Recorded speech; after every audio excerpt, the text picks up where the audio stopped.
lawyers.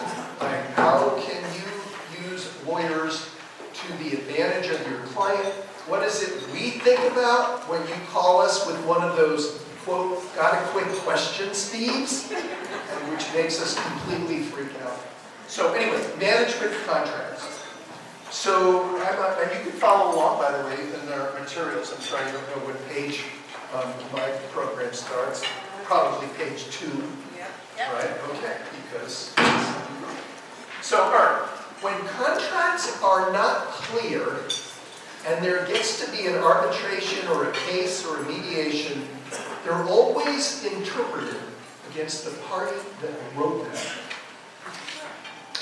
So I'm going to give you some examples, but when you look at the management contracts that you're negotiating, the ones you will be negotiating in the future, the ones that you've inherited, like when you've just taken over account, like Arroyo, as an example, right? You want to know what your company has promised the client, and you want to read it like you were a director. Listen, we marinate in this stuff. Every day, day in, day out. We're all dealing with the HOA stuff, data store, and all that. But for directors, it's not like that. So we project into these management agreements what we think we want them to say, and are they really clear? When you read them from a director's point of view.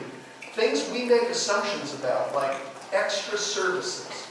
I promise you, directors are not hep to the idea that when there is an insurance problem and you're going to be screwing around with the adjuster, that under your management contract and the alternative services you're billing extra by the hour.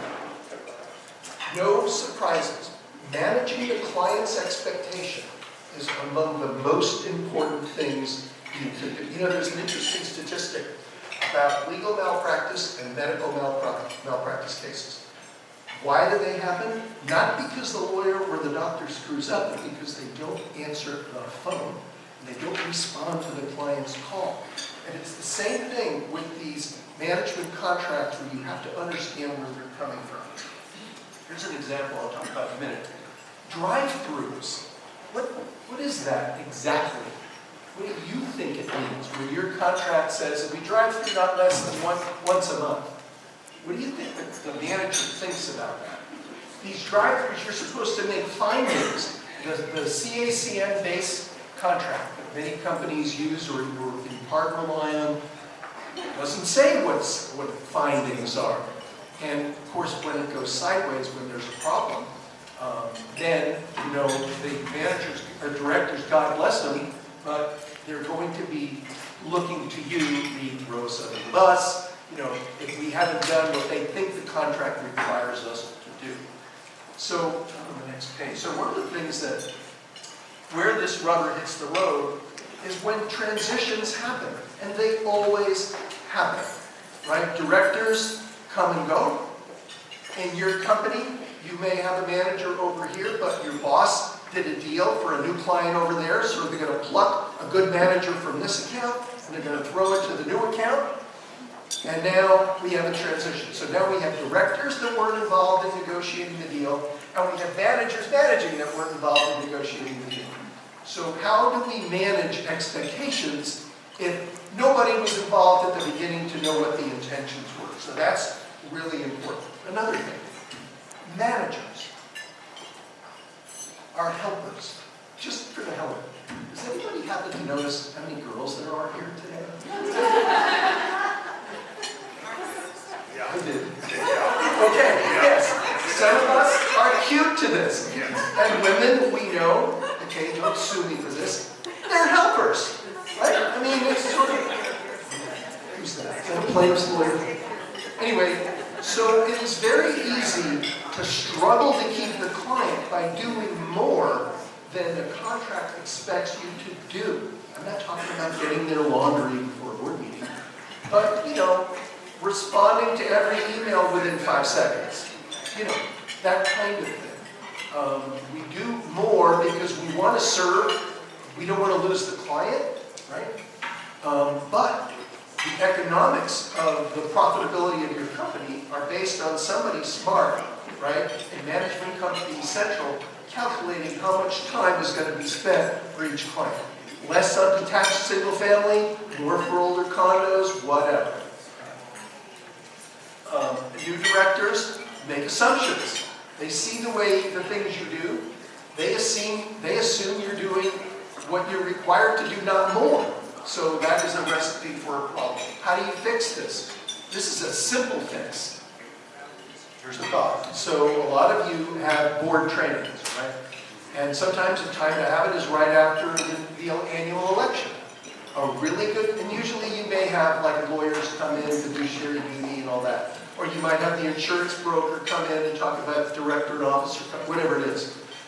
You might also have somebody from your company or you talk about what the management contract is. Just a little refresher. And I don't mean down to the nitpicky detail, but from a high level. What's covered in the base fee? What's extra? And that way, if there are some things that are unclear, you can fix that. So take a look at the next page. These drive-throughs, where the rubber hits the road is somebody's selling their unit, escrow is closing, a violation is discovered. Hey manager, why didn't you find that violation? So does the management contract say, when it says the manager will drive through the project, not less than once a month? To do what? Are you looking for violations? Are you looking for dangerous conditions? Are you looking for construction defects? Now, many of your contracts say, from the first ground and not as a professional contractor. That's good. But I promise you, if you don't find violations and there is a sale, and somebody's mad that, they built a deck or was painted this or that the wrong plant or bush or whatever the hell, they're going to blame you. No. So the way to manage that expectation is when you do your monthly, first of all, talk to the directors, especially if it's a new board. Our contract says drive-throughs. We spend about 45 minutes, we get out of our car, but most of the time, based on the fee you're paying us, you don't have to apologize for it, here's what we do. We may see some violations, we may not see some others. The ones we see, we'll write up, and then if you want to instruct me on what to do, we'll send an ASCII-gram out, or we'll call them to a hearing, whatever you want. It's less about what you do, it's more about that you and the board are on the same page in terms of what you're supposed to do. That's how we keep the clients happy and keep the clients. So, by the way, just on this particular one, if there is a violation and the thing is up for sale, if you can quickly arrange a hearing and you could you could have a hearing that says, hey, homeowner, you didn't apply for permission to put that new landscaping in, and then when the escrow demand comes up, you can slip that notice of violation in, and maybe at the back end you can get the thing cured. That's kind of the workaround. And there's a statute on that, 4525 is the one. All right. Disclosures, another area for manager risk, especially now. How many of you have been dealing with the addendum to the standard Fannie Mae questionnaire? Oh, come on. Yeah. One guy, the guy who agreed with me there were a lot of women here. Wait, let me say that again. How many of you have dealt with the Fannie Mae questionnaire? Come on. Thank you. I'm sorry. I must have been mumbling. So this Fannie Mae questionnaire is basically when did you stop dating your husband, right? You can't possibly know the answer to the questions that they're asking. I mean, we know why they're asking, right? Florida, terrible tragedy, just settled for like $1 billion collectively. So Fannie Mae does not want to insure mortgages for condos that are upside down. Why? Because they want to make sure the owners have the money to pay their mortgage. So let's say they calculate the mortgage at $3,000 a month. Now it turns out we need a new special assessment, another $1,000 a month. That buyer would not have fit into the underwriting, so Fannie Mae doesn't want to insure. That's what this is about. But the questions they've asked, we all know, are ridiculous. And I know there are trade groups, CAI, that try. The point is this. Who's going to fill out the form? The boards think you're going to. Your bosses will tell you, no, don't. So how do we navigate that? And there are a lot of little workarounds. So the message I really want to convey is, again, manage the expectations. so you can manage the risk. What's the risk? There are two. One is, buyer moves in, and a year later there's an enormous special assessment, and they go back to that form that you filled out that said, no, we're not aware of any problems. That's the first thing. The owner doesn't want to pay the special assessment. And the second is that owner wants to rescind the sale and sue for lost property value. So those are the two management association risks in the Fannie Mae environment. My point to you is, on these disclosures or any disclosures, have the board adopt a resolution authorizing you to do this or that. Don't you decide. Have the board decide. And I say this to our clients. I say it's your job. The manager is just a fancy tool. No offense intended. We lawyers are fancy tools as well. But that's all we are. The board decides how. So some boards will say, don't fill it in. I don't care if sales, there aren't that many people, interest rates are now, over 5.5. Maybe sales are slowing down. Maybe there aren't that many people that are going to need the Fannie Freddie thing. But the point is, where does the risk lie? Lots of boards aren't doing it. Some boards, they're very sensitive, to homeowners saying, what the hell?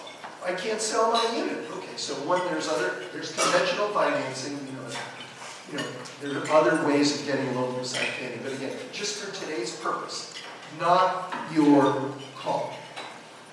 Some managers say, well, we really don't need any extra instruction because our management contract already has an indemnity clause.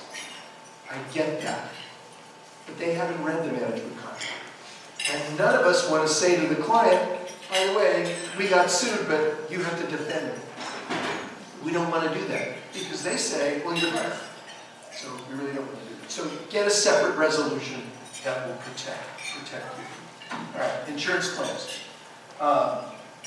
So why is this a manager thing? Because you get indemnity from the association if the manager gets sued. You know what I mean? You get sued, and the association is supposed to step up and defend you. What is the best way for it to do that? By having good insurance. Right? Insurance is just a way the association complies with its indemnity obligation. So you want to make sure they have the insurance. How do you do that? The biggest challenge for managers, I think, is when there is a problem owner in the community, there's been no lawsuit filed, and you need to notify the insurance company under these insurance claims made policies. So these claims made policies, just briefly, when you become aware of a threat to the board, it has to be reported to the carrier or the claim won't be covered. Now, we know that because of this case called Attain, on the next page, Attain Specialty Insurance versus Lake Ladera. It came out a couple of months ago. And what happened was the association's policy was up for renewal. They filled out an application. Are you aware of anything that might lead to a claim? And the manager, I think it was the manager, could have been, it was a director, checked the box, no. Right around that time, the board and the manager were getting into a war with each other. Threats were being made.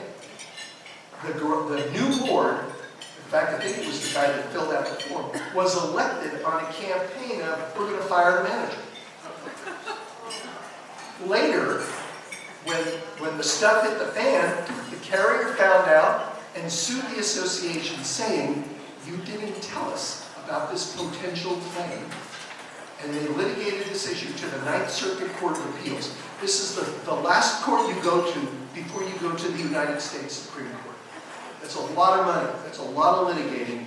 And the insurance company won on the basis that that was a material piece of information the insurance company was entitled to have. So when you guys are in a hurry and you're filling out these application forms, they're dynamite. And you want to make sure that there are not any pending claims. What is a pending claim? So I had a case once where an owner stood up at a meeting and she said, this was a project managed by Deborah Warren, maybe you know her. And the owner stood up at a meeting and she said, I'm a single mom. I spent everything I had putting money down on this project. If you do a special assessment for structural repairs at $15,000 a unit, I'm going to sue you. The manager who was on the account, a rookie, repeats that in the minutes of the meeting. Note to self, bad idea. Anyway, the board decided not to do the work for about 2 years. They did more due diligence. Finally, they did the work, the owner sued. And so the insurance company said, well, send us all the documents, we want to analyze the file. They sent over the minutes, they said, you knew about this 2 years ago, you didn't report it. There was a litigation threat or demand that the association do something. That's a claim. That is a reportable claim under most E&O policy. Why you care is because if you get sued, you don't want the carrier to say, sorry, you didn't tell us. So I had this discussion with the very smart owner of a management company who's not here today, Grant. And I said to this guy, why don't you put into your management contract that you have the right to notify the carrier? Because boards are reluctant. They don't want to blemish, right, their insurance record. And he made a really good point, which was, well, if it's in our contract, then we might have the responsibility to do it. So, I don't know, don't care, and I think it's a discussion that you want to have with your boards when there's a cranky guy shaking his fist and saying, you know, something that sounds like a claim. And just heads up, if it's an IDR demand, a request for internal dispute resolution, or if it's a letter from a lawyer, it's a claim, and you got to report it. I'm going to say a quick word about termination. Then I want to talk about managing the lawyer. Somebody tell me how much more time I have. Oh, wow. Is it only 12:15? You're from New York, you talk really. Well, you all know I get paid by the word, so I'm really good now at shoving as many as I can. All right. So some of these management contracts you have these insane termination provisions. They sound like this. Before you fire us, you have to give us notice of the problem, and then we have 60 days to cure it. Following these 60 days, then we get together, blah, blah, blah. If the love's lost, it's lost. If you can't keep the client and you're in that phase, you're not going to save the client. If you know there's a problem, it never gets better. So, figure out a way. Find out what a majority of the board are looking for. Maybe talk to somebody else in your company. Maybe they just don't like you. Or maybe you don't like them, and so you're not, the vibe is bad. Save the client, right? That may mean moving it off to a different manager. I was going to say lawyer because we have the same thing. Same. Partners want to keep the clients, and if you don't like me, then good, maybe you like Andy Bach. No, that's not likely, but maybe you like, Jasmine Hale, something like that. All right. So don't screw around with these elaborate mediation provisions. It's just not worth the time and attention. Do the best you can, maybe hold the, like there are some management companies that like wine and cheese, right? Just something, connect with the community, connect with the directors, and don't worry about the legalities of that. Honestly, I can say in 30 plus years, I've never seen one mediation between a board and a manager that's worked. All right. One of the things they expect you to do, especially all of you bragging on your CCAM and PCAM and all that, is managing the vendors, including the lawyers. Because we lawyers are the scariest vendors of all because we will never guarantee you what something will cost. Pool guy, landscaper man, roofer to some degree without drywall and drywall. But the lawyers, you know. Okay. So they expect you to manage us. We actually don't mind being managed within a frame that I want to talk to you about, so you will know how better to get better stuff out of us and the other lawyers, you know, that you work with. Our rules are different though. You guys carry out their instruction, and if you screw up, you get indemnity. We lawyers aren't allowed to have that under the Business and Professions Code or the State Bar ethic rules. So if we screw up, there's nobody to blame except ourselves. So it's a very different dynamic. We are not as task-driven as you all are, and that's why you get the protection of the indemnity. So, we lawyers operate under a different legal standard. It's called the standard of reasonable care. And in these malpractice cases, we look at experts saying, well, what would a reasonably competent lawyer do in the jurisdiction where the case is filed, given the facts that the lawyer knew at the time. That's the standard that we're not guarantors, no lawyer, you've seen it in every fee agreement. Our advice is opinions only, no guarantees, that kind of thing. When you ask us questions, our focus is, what are the options and what are the consequences for a client if they do this or that? And if you've been around a while and you work with managers and directors, and if we know you and we trust you, then it's easy for us to say, try this, if that doesn't work, call me back. If it goes sideways, it'll look like this. And when we think that you're not going to throw us under the bus, if it does go sideways, you'll get better advice. Here's how you know if we're not sure about you. We'll write a really long letter. And the letter will read, we think this is true, but we're not really sure. Don't blame us if it's bad. The client gets a better analysis. It costs more, but I don't know that it's always really serving the client best. I'll tell you a funny story. I might as well tell you now. Yeah, I think I'm going to wait. Somebody remind me to tell you the facts story about this.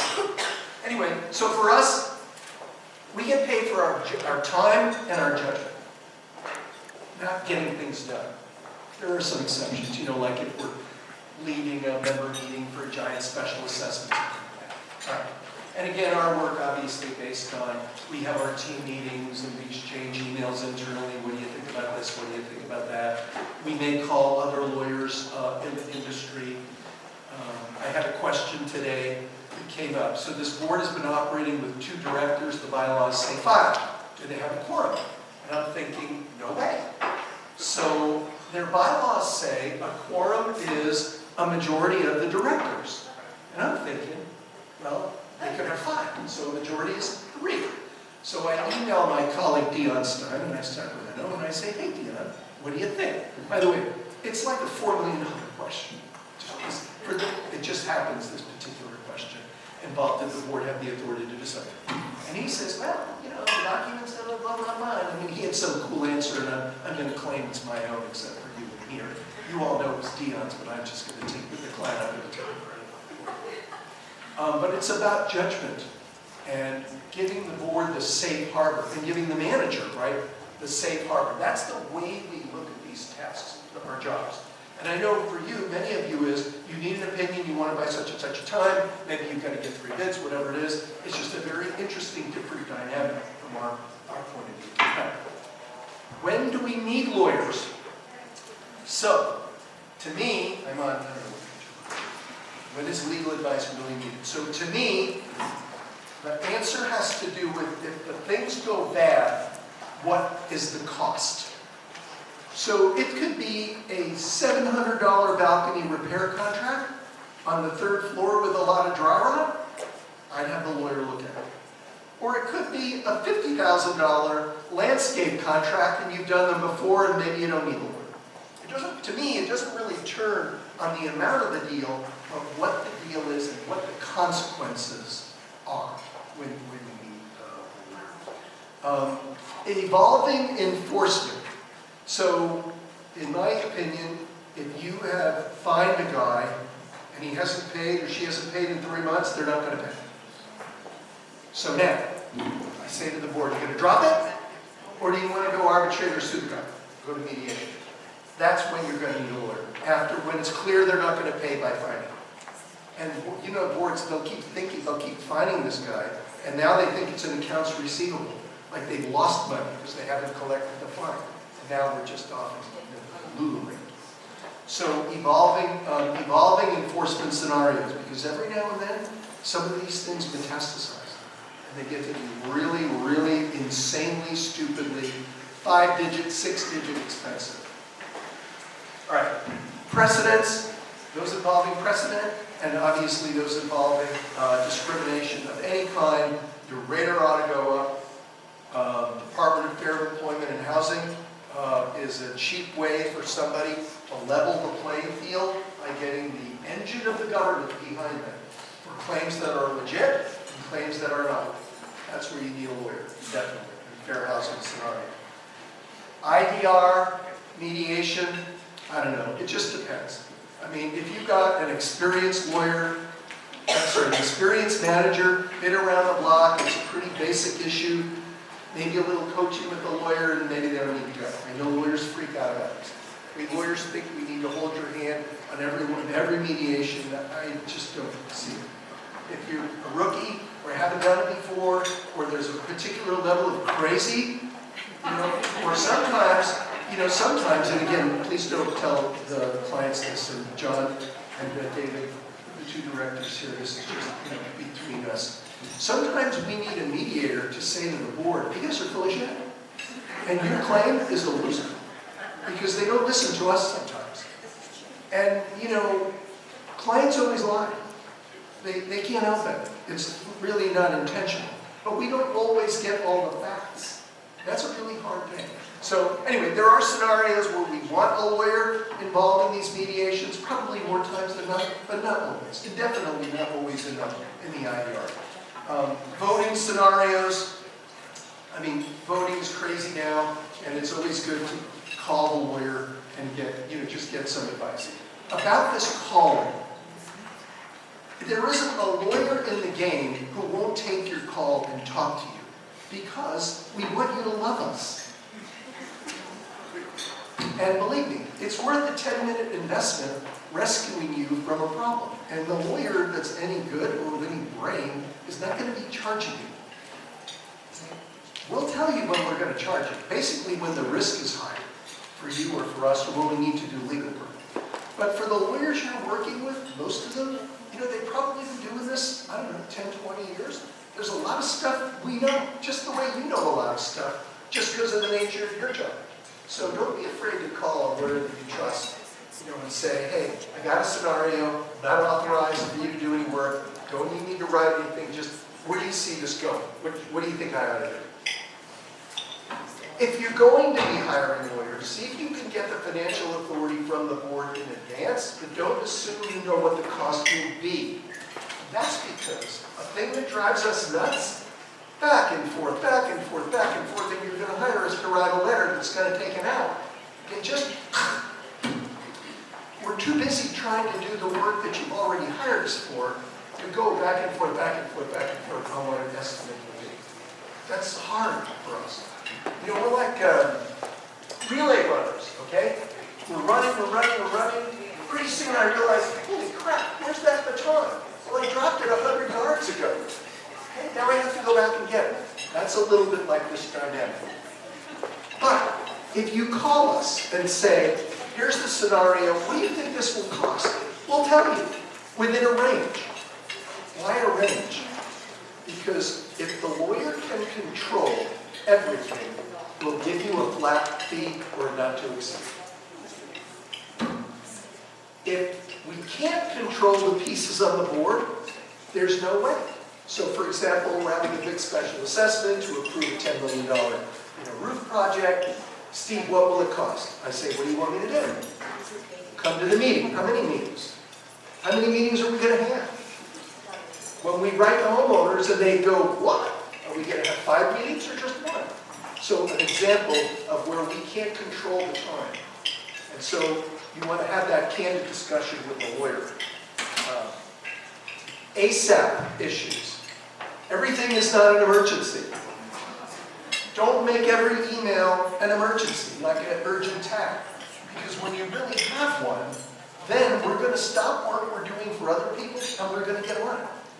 If you trust us and we trust you and you say it's an emergency, we'll know it's an emergency. I have clients whose managers I work with, every email from them is an emergency. Okay, it's not. You're wrong. Will the board be embarrassed? Will there be physical damage? Is somebody going to be at risk in some way? You may not hear all of that. That's the stuff buzzing around when you ask us for proposals. That's stuff. All right, attorney fees. Why are they more? Why are they less? If we don't get the correct information and we have to circle back, they're going to be more. When we send a letter out and we think we're done, and you write us back and say 10 days later, well, hey, by the way, blah, blah, blah, it's like, whoa, there's like 30 letters ago. That's hard.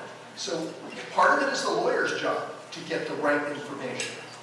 Here's the thing that you do that you think saves us time, it doesn't. You'll clip a section of the CC&Rs and send it to us. I promise you, we spend half a second, I'm joking that, because you know, bearing it all, right? We're not going to spend a lot of time because you sent us that clip, because we're going to think there may be 5 other provisions of the documents that have a bearing on this, especially with older documents, because some of these things were not written, like the level of document writing now by developer lawyers is way better than it used to be. Here's an example of one. This is a bite in the ass one. So the client wants a loan. So I go to the CC&Rs, and I see, oh yeah, it takes a majority of the members to get a loan. I write the client, majority of the members. Later, just for the hell of it, when we're filling out the loan papers and I have to certify the gov docs, I look at the articles of incorporation. Guess what? 75%. I made that mistake.